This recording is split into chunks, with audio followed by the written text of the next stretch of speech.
Morning guys. Dito tayo yan. Papakita ko sa yung setup sa paggawa ko ng bagong lambat. Pang limango. Tsaka pang blue crab, pang lambay. Pwede rin gamitin sa pang samaral. Pang rabbit fish, kitong. Na siya guys, oh. Ito yung natin. Setup natin.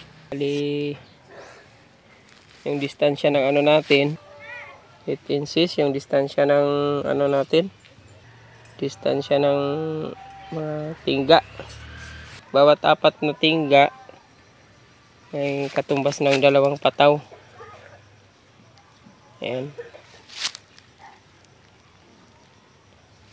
Ito. Bawat apat na tingga, 2 pataw. Tapos yung pinasok ko dito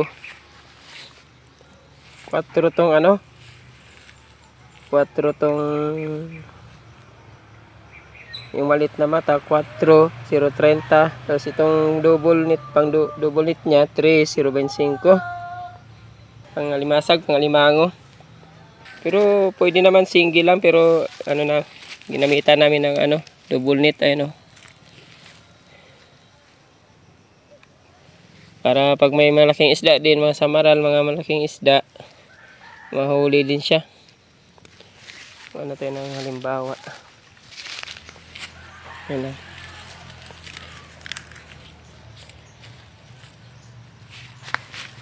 Yan o.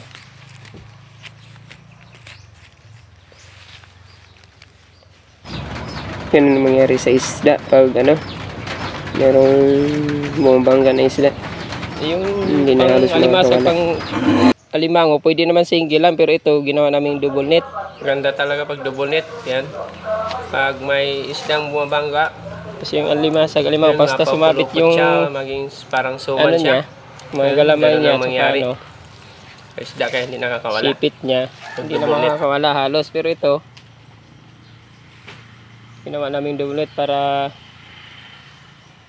may mga isda rin mahuli. Nga pala yung setup nito guys, isang bawat tingga, isang 4 ipapasok mo dito sa 4, ayan na isa, tapos isang 3. Tapos dito naman 6 dito, 6 yung nakalagay dito sa 4, tapos yung 3 2. Bali 8 inches yung clearance dito sa bawat tingga. Ayan. Tapos 4 na tingga, 2 palutang. Ayan, 4 na 1, 2, 3, 4. Pwede naman na medyo yung hindi masyadong siksik yung tingga hanggang dito. Hanggang dito. Tsaka dito. I-adjust ng konti para matipid sa tingga.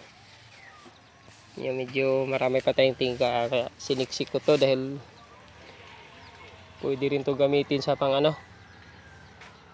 pwede rin to sa pang samaral, rabbit fish, kitong. Kaya dinubul knit na rin namin. Ayan. Bali yung palagpas pala nito, itong malit mata, yung 4, 1.5 dangkal nilagpas ko. Ayan. Para pag